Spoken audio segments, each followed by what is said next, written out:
Hello and welcome to this very special episode of Spooning with Mark Wogan. We are here live at Pub in the Park, and I am actually, for those watching this retrospectively, in front of a live audience. Could you please prove that? That was good proof. Thank you very much. Now, on today's episode, obviously we are doing this live, all right? But we had Simon Rimmer yesterday, who was a lovely guest. And I think we challenged some of his perceptions, and what we ended up with, we hopefully will be a lovely show. And if you just go online, search Spooning with Mark Wogan, wherever you get your podcasts, and you'll be able to see it on YouTube as well. So, and if you do see it and you like it, you give it 5 stars and then you subscribe. What do? 5 stars and subscribe. Because then I might start making a living out of this. Anyway, so who is my guest today? Well, many may refer to him as perhaps Marlow's second favorite chef after Tom Kerridge. He's my personal favorite because Tom can't hear me and he can. He's back there. But please, will you put your hand together for Michelin-starred Indian chef Atul Kochhar. Hello. How are you, sir? I'm Please good, take a stool. Take a stool. Hello, everyone. Thank you so much for agreeing to do this. I know you're very busy here today at Pub in the Park. You are actually working. Yes. And what Johnny and I, my producer, were talking about, you're one of the few chefs who turns up, puts his tent up here and does all this, who actually does some work. You know, if you go past Atul's setup, he's actually in there cooking, unlike some of the other named chefs who might be here. Oh, you're bad-mouthing others. No, I'm not. Oh, well, I am slightly. But it is true. You like to get involved. You still cook on a daily basis. You're still very much a chef. Yeah, especially events like this, Pub in the Park, is a great opportunity to come out of the kitchens and be with the people, be in the open, which we very rarely get. Even if it's pouring down, I'll still be there because I like being outdoors. So yes, I love coming out and cooking and meeting people. That's my passion. Well, you are an exceptional chef. You've held 2 Michelin stars. Yes, in past. Now, can you tell me, because obviously you started out working in hotels and you how did you end up being a Michelin-starred chef, holding 2 Michelin stars? Not just 1, but 2. Well, I'm still trying to figure out how that happened. So the only thing I can say is if you're passionate about what you do and you're consistently doing the right thing, and I think Michelin looks at one thing, that is consistency. And often consistency is the most boring and mundane things, to be honest, like peeling asparagus and cutting the onions right and making sure lobster is cooked to the perfection, not just on Monday, but also on Sunday. So I think those are the things which I enjoy doing and I like doing to precision. But now we are on the banks of beautiful Marlow. Do we have a lot of residents of Marlow here? Is anyone from further afield? Have we got anyone from overseas here who's come all the way? Look, madam, where are you from? Australia. We've got someone from Australia here. This is extraordinary. But here in Marlow, you have 2 restaurants. Yes, I do. One at the Complete Angler. That's right. And Vasu. On the other side. On the other side. Town, so you're covering both sides of the river, whereas Tom, he doesn't dare go that side of the river, does he? Because you basically own that side of the river. Whenever he tries doing that, I make sure the bridge gets shut. Yeah, good, good. Keep him up that end of Marlow where he belongs, just on the outskirts. Yeah, he's good there. Well, look, before coming on, you did answer your questionnaire. So in front of us here, we have a selection of cloches, under which are things that sort of hopefully define you and what you love and what you eat. Wow. And under the first one here, we have the weird things that chefs eat. All right? So it always astounds me. I've had a couple of chefs on. We've had Michel Roux Jr. on, who likes bird's custard. We've had James Martin on. Now, James Martin for breakfast likes a Red Bull and a Twix, which may explain why James looks the way he does. But, I mean, would you have that? Not for breakfast. No? At any point in the day? No, I'm not the fizzy drink person, so No, I mean, personally, I think Red Bull is Satan's urine, but that's my opinion. But anyone want a Red Bull? Anyone like Red Bull? Oh, there we go. Here, you can have that, sir. Catch. There we go. Well held. I nearly hit that woman in the face with that. But you, sir, with all your culinary expertise, all your accolades, all your cookbooks, all your years and years in food, you like this crap, don't you? yeah, I do. I mean, anyone want some of that? There we go. Have a couple of those. There we go. Oh, there we go. There we go. Oh, no, I missed you. There, go on, have another one. So, and you like it in a sandwich, isn't it? So tell us about this, Atul. So, the story behind it is you work 14, 16 hours a day, and you don't feel like eating in your own kitchen. You've seen that food all day, and you don't want to put that in your mouth. You're tired. Come home, everybody's in the bed. There is not much food left in the fridge because they know he's at work and they sell food, so he must have eaten there. So come back home, and that's all is available. So I'll just make a sandwich for myself. Yeah, but I mean, you could have a nice, mature cheddar cheese sandwich, but you choose this stuff. Go on, eat that. You like that. Well, I don't mind eating it. All right, I'm gonna try it as well. So this is basically crappy, cheap burger cheese in what can only be described as ghetto bread. It's all right. I can't speak with this in my mouth. Yeah, because it's so good. Oh my God. No, that is quite something. It's a kind of midnight snack. You come back 1 o'clock, 12 past 1 o'clock, and you don't want to go to bed immediately. You go take a shower. You feel hungry. So that's what I would snack on. Well, good luck to you. I can barely chew it.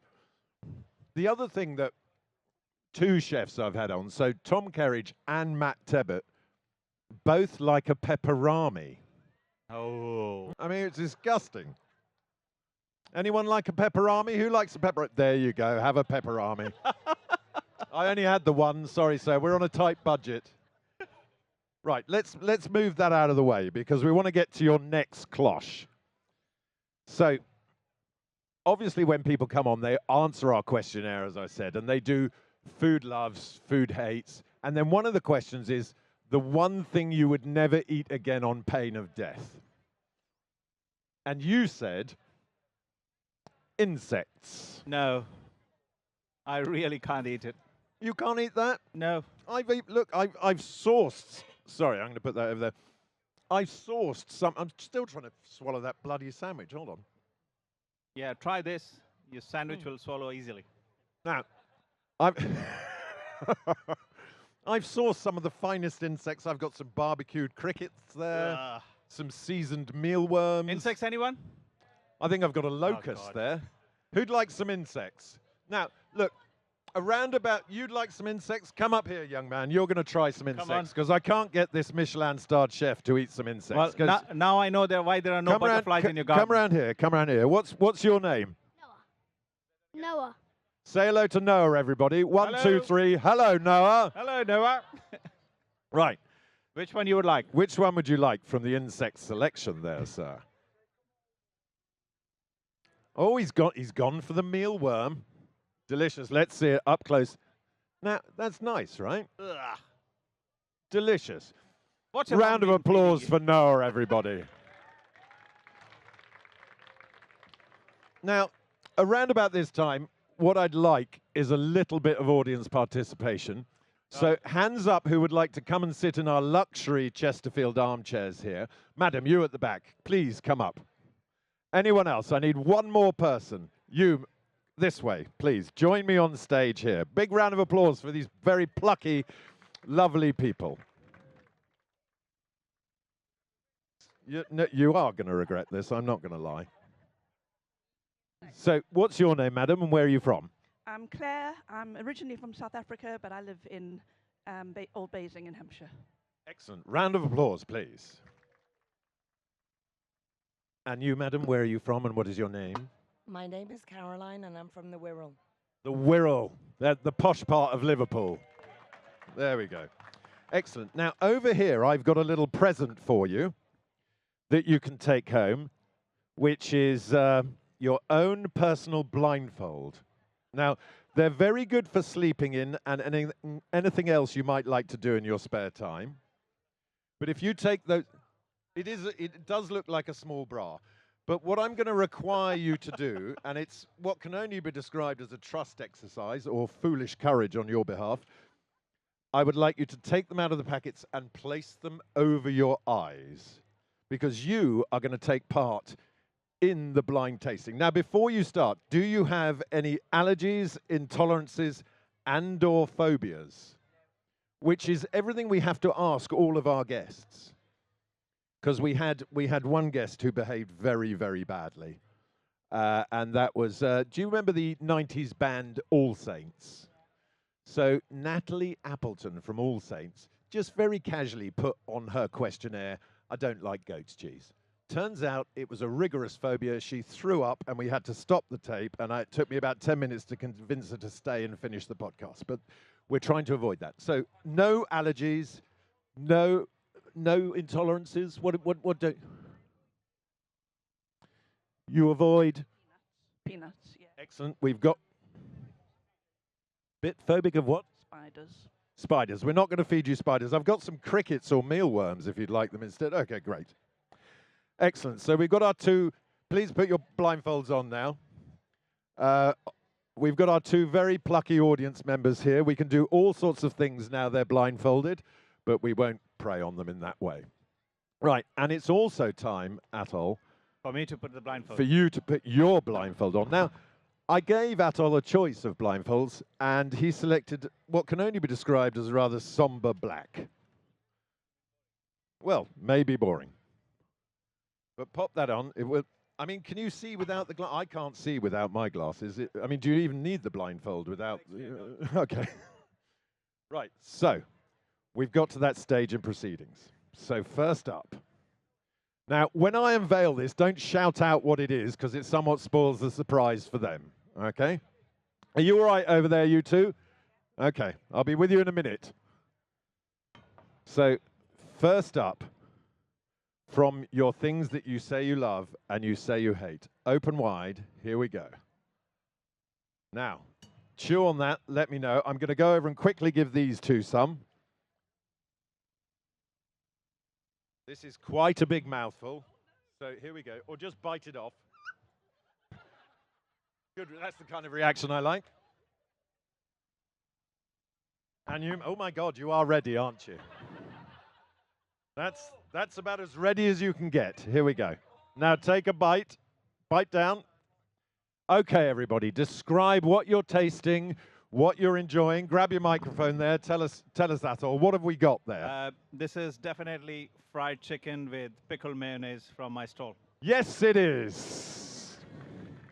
Because on your questionnaire, you said you absolutely love fried chicken. I do. And can I say you have joined a very elite group, okay, of chefs who can actually recognize their own dishes when blindfolded.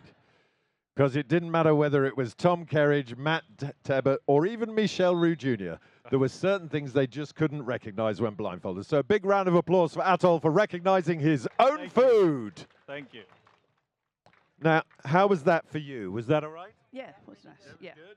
It was good. No big surprises there for you? No. Excellent. Right, you're ready for the next one. It's quite nice to just have two people sitting here blindfolded, isn't it? I'm enjoying it anyway. Right, we come to the next plate. I'm going to move this across here. Now this one, I'm going to have to pop it in your mouth, if you'll excuse the terminology. So, and it's quite a big mouthful, this one. Let me just, hold on, I'm just going to put my microphone down. So it's quite a big mouthful, this one. I need you to open wide for this one. Okay. I'm coming in. There we go. You feed yourself that. I'm going to go over and see to my two blind friends over here. Right. Are you ready, madam? This is huge. Open wide. She scares easily, this one. Right. We're over here, and this one just ready. Always ready. There we go. There we go. Very wide. There we go. I'm just going to leave that in there. There you go. So, Atul, tell me, what are you eating? What are you enjoying there? Are you enjoying the flavors? I'm loving it, and I know what it is. What is it? It's fried prawns in a bun from Chef Rick Stein. My God, this man is peerless. This is what can only be described as a proper palate. So if you haven't eaten at any of this man's restaurants, go, because the food is going to be good, because he knows exactly what he's eating. You can take your blindfold off. You two can't. Yeah. So we've got to that stage in proceedings where you and I could just pick on these two for another 10 minutes, because they are pretty much at... No, there's no talking amongst yourselves, please. You are subject to very strict rules here. If you could just sit quietly and open your mouths, that's all we require of you. Thank you very much. Well, ladies and gentlemen, I hope you've enjoyed our little silly, funny, lovely food-based podcast today here. I've got to say a massive thank you to Atul for taking part and agreeing to be my second live guest. I'd like a massive round of applause for the two ladies here. Very brave and, well, very brave and scares easily. That is it for this week's, or this particular Pub in the Park version of Spooning with Mark Wogan. I'd like to thank Atul again. I wish you every success with the restaurants. Not that you need it, because they're incredibly successful anyway. And I would like all of you to enjoy the rest of your time here at Pub in the Park. We will be back at the next Pub in the Park, which are happening throughout the whole summer. These podcasts are available wherever you get your podcasts from. And what do? 5 stars and subscribe. And it's also available on YouTube. So if you too want to see yourself being abused in Technicolor, that is available to you. But thank you very much for watching, and please have a great day. Thank you very much.